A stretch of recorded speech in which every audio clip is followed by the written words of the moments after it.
ఉండి అసలు ఏం జరుగుతోంది అక్కడ జరుగుతున్న ప్రతి విషయాన్ని కూడా కూలంకషంగా క్షుణ్ణంగా పరిశీలించి రిపోర్టింగ్ చేశారు. అయితే ఆల్రెడీ మన ఆఫీస్కి వచ్చేసారు కాబట్టి అసలు అక్కడ ఏం జరిగిందన్న విషయాన్ని కూడా మనము తెలుసుకునే ప్రయత్నం చేద్దాం. అక్కడ మీరు చూశారు అంతమంది బౌన్సర్లు ఎందుకు, ఒక తండ్రి, ఒక కొడుకు, ఇంకొక కొడుకు, అంటే ముగ్గురు మధ్యలో జరుగుతున్న ఒక ఇష్యూ గురించి అది మాట్లాడుకోవాలనుకుంటే అయిపోతుంది. కానీ 70 మంది 80 మంది బౌన్సర్లను పెట్టుకొని ఎందుకు అంత ఇష్యూ క్రియేట్ చేసే ప్రయత్నం జరిగింది? వాస్తవానికి ఇదే అర్థం కాని విషయంలాగా మారింది.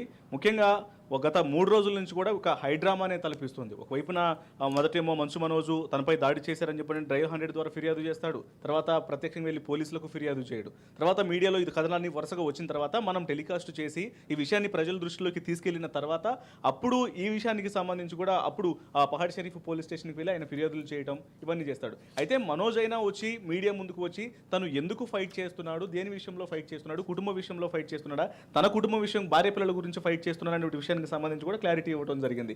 ఆత్మగౌరవానికి సంబంధించిన విషయానికి సంబంధించినది కూడా చాలా స్పష్టంగా తెలియజేశాడు. కానీ కేవలం ఇప్పటి వరకు మోహన్ బాబు మాత్రం ఈ విషయాలకు సంబంధించి ఎటువంటి స్పష్టత అనేది మీడియాకి ఇవ్వలేదు. ఏదో ట్విట్టర్ల ద్వారా వచ్చి ఒక ఎక్స్లో శ్రీరాములయ్య సినిమా డైలాగులు మొత్తం తీసి క్లిప్లుగా పెట్టడము, లేకపోతే వేరే ఇటు కమిషనర్లకు మెసేజ్లు అన్ని పంపించేసి ఆ రకమైన ఫిర్యాదులు ఇవ్వడం, ఇవి చేసేట తప్ప మీడియాకు సంబంధించి ఒక ఇన్ఫర్మేషన్ అనేది కూడా ఏం చేయలేదు. ఇవాళ అవకాశం దొరికిన నేపథ్యంలోనే మీడియా ప్రతినిధులు ఆయన అప్రోచ్ అయ్యేటువంటి ప్రయత్నం చేశారు. ఈ సందర్భంలో అతని యొక్క నిజస్వరూపం అనేది ఎలా ఉంటుందనేది సాక్షాత్తు మీడియా ముఖంగా కూడా ఆయనే వెళ్ళబరుచుకున్నటువంటి పరిస్థితి కూడా ఇవాళ చాలా క్లియర్గా తెలుస్తుంది.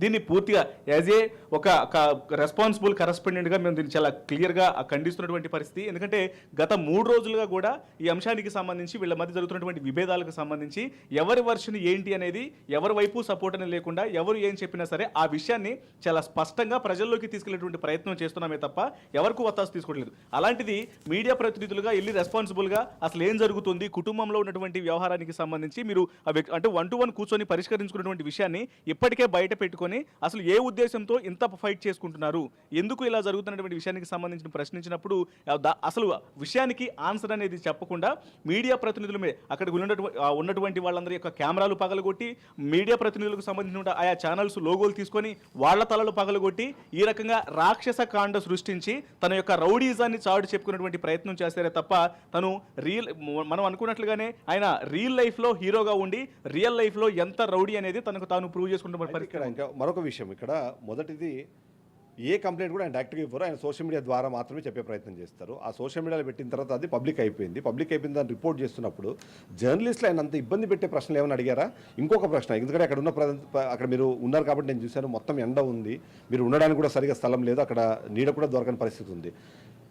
ఒక సామాన్యుడుగా, ఒక మనిషిగా, ఒక హ్యూమన్ బీయింగ్గా ఇంకొక హ్యూమన్ బీయింగ్ మన కోసం పనిచేస్తున్నాడు, కనీసం వాళ్ళకి వాటర్ ఇవ్వాలన్న ఒక ఉంటుంది. అలాంటిది ఏమైనా అక్కడ ప్రయత్నం జరిగిందా? వాస్తవానికి వీళ్ళందరూ కూడా తమ వ్యక్తిగతమైనటువంటి బౌన్సర్లను, ప్రైవేట్ సెక్యూరిటీని, వాళ్ళ యొక్క అనుచరులు, వాళ్ళకి సంబంధించినటువంటి రౌడీ షీటర్లను మాత్రమే కొంతమందిని ఏర్పాటు చేసుకొని వాళ్లకు టెంట్లు వేసుకొని వాళ్ళ కోసం స్పెషల్గా చైర్లు తెప్పించుకొని వేసుకొని వాళ్ళ ద్వారా వచ్చినటువంటి అక్కడ ఉన్నటువంటి మీడియా ప్రతినిధులను ఎవరైతే వార్తలు కవర్ చేస్తూ ఉంటారో వాళ్ళని బెదిరించేటువంటి ప్రయత్నాలు చేశారు. వాళ్ళని దగ్గరకు వచ్చేసి ఈ వార్త నువ్వే చెప్పావా, ఈ వార్త నువ్వు ఎలా చెప్పావు, ఈ వార్త నువ్వు నెక్స్ట్ బులెటిన్లో మీ వార్త ఎట్లా చెప్తావో చూస్తాం, ఇట్లాంటి బెదిరింపులు అనేవి గత 3 రోజుల నుంచి కూడా జరుగుతూనే ఉన్నాయి. అయినప్పటికీ కూడా ఇలాంటి బెదిరింపులకు ఏమాత్రం తగ్గకుండా ఇందులో ఎటువంటి తప్పు అనేది చేయలేదు. వార్తలు జరుగుతున్నటువంటి విషయాన్ని జరుగుతున్న విధంగా వాళ్ళు ఎక్కడికి వెళ్తే అక్కడికి వెళ్ళి వాళ్ళు చెప్పినటువంటి వర్షన్ మాత్రమే తీసుకోవడం జరిగింది తప్ప ఇందులో అక్కడ వాళ్ళు చెప్పినటువంటి ఏ విషయాన్ని కూడా ఒక్కటి కూడా ఇప్పటి వరకు ఏ మీడియా ఛానల్ కూడా ప్రచురించింది లేదు, ఆ కథనాలను ప్రసారం చేసింది కూడా లేదు. అలాంటిది ఇప్పుడు మీడియాని ఏకంగా వచ్చారు, ఇంటి లోపలికి వచ్చారని గేట్లు తీసి, అది కూడా స్వయాన కొడుకే తండ్రి తలుపు తీయట్లేదు, గేటు తీయట్లేదని చెప్పని పగలగొట్టి తనకున్నటువంటి అనుచరుల చేత తను పగలగొడతాడు. ఆ తర్వాత లోపలికి వచ్చినటువంటి వ్యక్తిని తనని ఏమీ అనలేక కొడుకుకి సమాధానం చెప్పుకోకుండా అక్కడ వచ్చినటువంటి మిగతా ఎవరైతే ఆ వీడియోలను కవర్ చేయడానికి వచ్చినటువంటి మీడియా ప్రతినిధులు ఎవరైతే ఉన్నారో వాళ్ళందరినీ ఏకంగా అంటే వాళ్ళని ఘోరంగా హింసించి వాళ్ళని శిక్షించి అంటే వాళ్ళని చాలా కఠినంగా దుర్భాషలు ఆడటము, అలాగే వాళ్ళ మీద అత్యంత రాక్షసంగా దాడి చేసేటువంటి ప్రయత్నాలు మాత్రం పూర్తిగా ఖండించాల్సిన విధంగా ఉన్నాయి. ఒక సైన్యంగా, ఒక ప్రైవేట్ సైన్యాన్ని అక్కడ పెట్టుకునే విధంగా మనం కూడా విజువల్స్లో చూసాము. రిపోర్టర్లని ఒక రెడ్ షర్ట్ వేస్తుంది అతను తోస్తున్నాడు, ఇంకొకరేమో తీసి బయటికి విసిరేసే ప్రయత్నం చేస్తున్నారు. ఏంటి జర్నలిస్టులు వాళ్ళంతా ఏమి ఇబ్బంది పెట్టారని వాళ్ళ ఉద్దేశం? అంటే వాస్తవానికి విలేకరులు, జర్నలిస్టులు లేకపోతే ఈ అంటే మీడియా సమాజంలో పనిచేసినటువంటి వ్యక్తులకు వాళ్లకు ఉండేటువంటి చిన్న చూపు అనేది ఏ రకంగా ఉంటుందనేది వీళ్ళు మరొకసారి అంటే ఎప్పటికప్పుడు కూడా వాస్తవానికి మొదటి నుంచి కూడా మంచు కుటుంబం అంటే అనేక కాంట్రవర్సీల్లో ఉన్నప్పటికీ కూడా ఆ కాంట్రవర్సీలని సోషల్ మీడియాకే పరిమితం చేసేవాళ్ళు తప్ప శాటిలైట్ మీడియాలు అంటే వార్తలా ప్రచారం చేసేటువంటి మనలాంటి వ్యక్తులు ఎవరు కూడా వాళ్ళకు పర్సనల్ విషయాల జోలికి ఎప్పుడు వెళ్ళలేదు. ఈనాటికి కూడా అసలు వాళ్ళ కుటుంబంలో ఏ విషయంలో గొడవలు జరుగుతున్నాయి, మంచు మనోజ్ ఇచ్చినటువంటి ఫిర్యాదును ఆధారంగా చేసుకొని మాత్రమే అతను చెప్పినటువంటి విషయాలని కంప్లైంట్లో పొందుపరిచినటువంటి విషయాలను మాత్రమే మనం ప్రసారం చేయడం జరిగింది. ఇక మోహన్ బాబు కూడా తను ఏదైతే కమిషనర్కు ఫిర్యాదు చేశారో అలాగే పహాడ్ షరీఫ్ పోలీసులకు ఏ అంశాల గురించి అయితే ఫిర్యాదు చేయడం జరిగిందో ఆయన ఇచ్చినటువంటి ఫిర్యాదు ద్వారా నమోదైనటువంటి కేసుల్లో ఏ విషయాలైతే ఉన్నాయో వాటిని మాత్రమే ప్రసారం చేయడం జరిగింది. సో ఇంత నిష్పక్షపాతంగా ఇంత నిర్భయంగా వార్తలని ప్రచారం చేస్తున్నప్పుడు అటువంటి విషయాలకు సంబంధించి కనీసం ఆ మీడియా ప్రతినిధులకు గౌరవం ఇవ్వటం పక్కన పెట్టి వాళ్ళ మీదే దాడి చేసి వీళ్ళ అంతు తేలుస్తా అనే ఉద్దేశంతో అక్కడ ఉన్నటువంటి వాళ్ళు దాడి చేయడమే మాత్రమే కాదు వాళ్ళ దగ్గర ఉన్నటువంటి రౌడీ షీటర్ల చేత దాడులు చేయించడం అత్యంత హీనంగా మీడియా ప్రతినిధులతో బిహేవ్ చేసినటువంటి విధానం మాత్రం ఇప్పుడు ప్రతి ఒక్కళ్ళు కూడా ఇది హర్షించదగ్గ విషయం కాదు. దీని మీద ఖచ్చితంగా కఠిన చర్యలు తీసుకోకపోతే మోహన్ బాబు తాను నిజంగానే హీరోని, ఇక తను ఎవరికి అడ్డు చెప్పలేరు, తను అనుకున్నదే తను ఏదైనా చేసేయొచ్చినటువంటి ఒక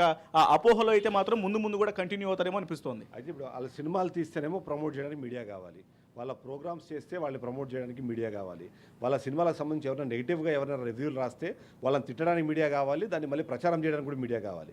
కానీ వాళ్ళ ఇంట్లో జరిగి ఆ సంఘటనలో ఏదో తప్పు జరుగుతుందన్న అనుమానం వచ్చి వాళ్ళు చెప్పిన విషయాలనే ప్రసారం చేస్తుంటే ఇప్పుడు ఇలాంటివి చేస్తారు అంటే వాళ్ళకి మీడియా అవసరం లేదన్న విషయం చెప్పొచ్చు కదా, ఎందుకు ఇలాంటి కార్యక్రమాలు చేస్తున్నారు అనుకోనంటారు. కానీ వాళ్ళు ఇలాంటి విషయాల్లో కేవలం వాళ్ళ సినిమాల ప్రమోషన్ల కోసమే మీడియా అనేటువంటి ఉద్దేశంతో ఉంటారే తప్ప ఏదన్నా వాళ్ళ కుటుంబంలో ఒక విషయం జరిగినప్పుడు ఆ విషయానికి సంబంధించి ప్రపంచం మొత్తం ఏం జరిగినా సరే మీడియా అనేది బాధ్యత తీసుకొని యాజ్ ఏ ఫోర్త్ ఎస్టేట్గా ఆ వార్తా కథనాలని ప్రసారం చేస్తుంది. అది ఒక బాధ్యత.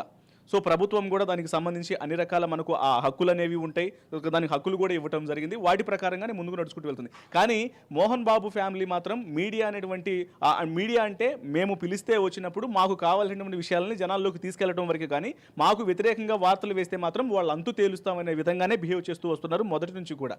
సో ఇటువంటి విధానంతో ఎప్పటికప్పుడు వాళ్ళ మీద ఎంత వ్యతిరేకత వచ్చినా సరే వాళ్ళ కుటుంబంలో ఏదైనా ఇప్పుడు వాస్తవానికి అసలు అన్నదమ్ముల మధ్య ఉన్నటువంటి పంచాయతీని కనీసం పరిష్కారం చేయలేక లేకపోతే కుటుంబంలో వచ్చినటువంటి చిన్న నాకు ఒక కొత్త అనుమానం వచ్చింది, అది అన్నదమ్ముల మధ్యలో గొడవనా లేకపోతే మోహన్ బాబు డైరెక్ట్గా మనోజ్తో గొడవనా? ఎందుకంటే విష్ణు ఎక్కడ ఉన్నాడు, ఏం చేశాడు, గత 2 రోజుల నుంచి విష్ణు వ్యవహరిస్తున్న తీరు కానివ్వండి, అది కేవలం అది కుటుంబ గొడవలాగా ఆయన చెప్పే ప్రయత్నం చేస్తున్నాడు.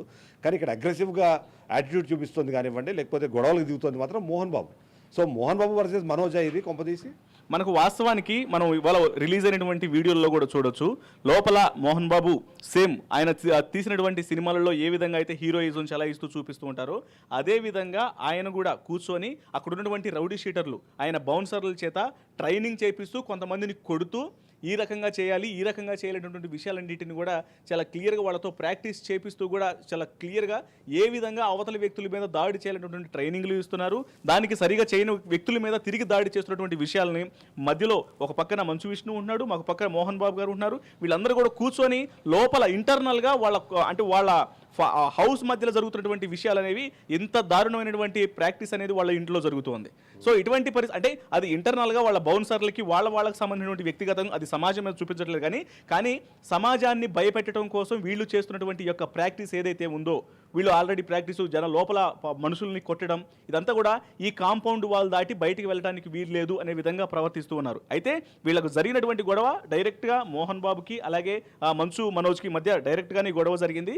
ఇది స్టాఫ్ విషయంలో మొదలైనప్పటికీ కూడా ఈ గొడవ అనేది వాళ్ళకు ఉన్నటువంటి విభేదాలు ఏవైతే ఉన్నాయో ఆ విభేదాలు మరింత శృతి మించి కేవలం స్టాఫ్ అనేటువంటి విషయాన్ని అడ్డు పెట్టుకొని వాళ్ళకు ఉన్నటువంటి పాత గొడవల మొత్తాన్ని కూడా ఇప్పుడు రుద్దుకొని వెళ్ళి ఆ పోలీస్ స్టేషన్ల బాట పట్టడం జరిగింది. సో ఇదే విషయాన్ని పోలీస్ స్టేషన్లలో ఏం జరిగింది, వార్తలు పట్టినటువంటి విషయాలు ఏమున్నాయని కూడా యాజ్ ఏ మీడియా ప్రతినిధులుగా మేము గత 3 రోజుల నుంచి కూడా ఉదయం 6 గంటల నుంచి అర్ధరాత్రి 12 గంటల వరకు పిన్ టు పిన్ అంటే మినిట్ టు మినిట్ అప్డేట్ అనేది చాలా క్లియర్గా అప్డేట్ చేస్తూ కూడా జనాల్లోకి తీసుకెళ్ళాం. ఈ విషయమే ఆయన కనీసం సమాధానం చెప్పుకోవడం చేతగాక అసలు ఏం జరుగుతుంది, ఒకవేళ తన కుటుంబ విషయము ఇప్పుడు మనోజ్ వచ్చి చెప్పారు. మనోజ్ వచ్చి ఏం చెప్పారు, ఇది నాకు ఆత్మగౌరవానికి సంబంధించి ఆస్తుల కోసం కాదు నేను చేసేది, నాకు నా పిల్లలకు నా భార్యకు కొంచెం ప్రాణరక్షణ కావాలి, నా సెక్యూరిటీ పరమైనటువంటి విషయాలకు సంబంధించి నేను పోరాడుతున్నాను, ఎంతవరకు నేను వెళ్తాను అనేటువంటి విషయాన్ని కూడా చాలా క్లియర్గా చెప్పారు. ఇదే విషయాన్ని మోహన్ బాబు కూడా ఆయన ఒకవేళ ఏ రకమైనటువంటి ఎందుకు కంప్లైంట్ చేయాల్సి వస్తుంది, తనకున్నటువంటి ఇబ్బంది ఏంటి అనే విషయాన్ని మీడియాకి చెప్పొచ్చు. చెప్పడం ఇష్టం లేకపోతే ఇది కుటుంబపరమైనటువంటి విషయం, మేము స్వయంగా పరిష్కరించుకుంటాము, మా ప్రైవసీకి భంగం కలిగించడం విషయాన్ని కూడా చాలా క్లియర్గా చెప్పొచ్చు. ఇలా చెప్పకుండా మీడియాకు అందుబాటులో లేకపోవడం కూడా ఇంకొక ఆప్షన్ కూడా ఉంటుంది. అలా కాకుండా ఏదో చాలా హీనంగా ప్రవర్తిస్తూ మీడియా మీద అతి కిరాతకంగా దాడి చేసినటువంటి విధానం 78 ఏళ్ల వయసు ఉన్నటువంటి అత్యంత పేరుగాంచినటువంటి సినీ హీరోయిన్, ఇంతకాలం నుంచి ఆయన ఒక సంస్కారం నేర్పాల్సినటువంటి వ్యక్తి పాత్రలో ఉన్నటువంటి వ్యక్తి ఇలాగా ఇప్పుడు సంస్కారహీనంగా ప్రవర్తించడం అనేది ఇక ఆయన వయసుకు మర్యాద కోల్పోయిన విధానమే. ఇప్పటికే వాళ్ళ కుటుంబం అంతా కూడా ఒక తెలుగు ప్రపంచంలో పూర్తిగా కూడా ట్రోల్స్కు గురవుతూ ఏ పని చేసినా సరే అనేక రకాలుగా ఇబ్బందికరమైనటువంటి విషయాల్లో ఉన్నప్పటికీ కూడా మీడియా ఇప్పుడు కూడా విధానం వాళ్ళు చూపించినటువంటి రాక్షస అక్కడ ఉన్నటువంటి చిన్న స్థాయి వాళ్ళ ఇంట్లో పనిచేసే చిన్న స్థాయి గుమస్తా దగ్గర నుంచి బౌన్సర్లు, వ్యక్తిగత సెక్యూరిటీ, ప్రైవేట్ సెక్యూరిటీ, ఫాలోవర్లు ప్రతి ఒక్కరిని కూడా మీడియా మీద అటాక్ చేయడం కోసమే పంపించారు మోహన్ బాబు. సో దీని పట్ల ఆయనకి ఎంత మీడియా అంటే ఎంత చులకన భావన ఉంది, ఏ రకంగా చంపేందుకు కూడా వెనకాడినటువంటి పరిస్థితుల్లో అంత ఘోరంగా దాడి చేశారనేది చాలా స్పష్టంగా తెలుస్తుంది.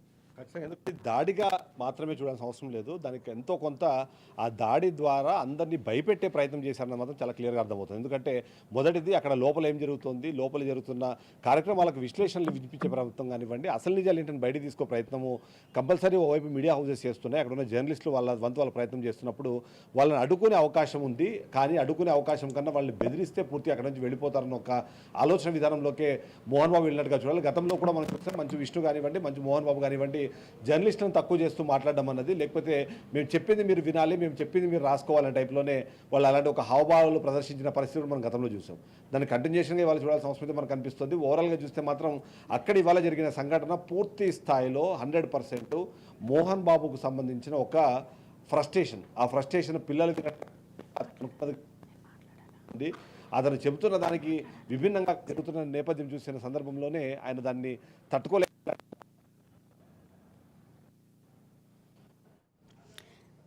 రైట్ చిదంబరం, ఇప్పుడు మనం చూసినట్టయితే మంచు మనోజ్ ఎంత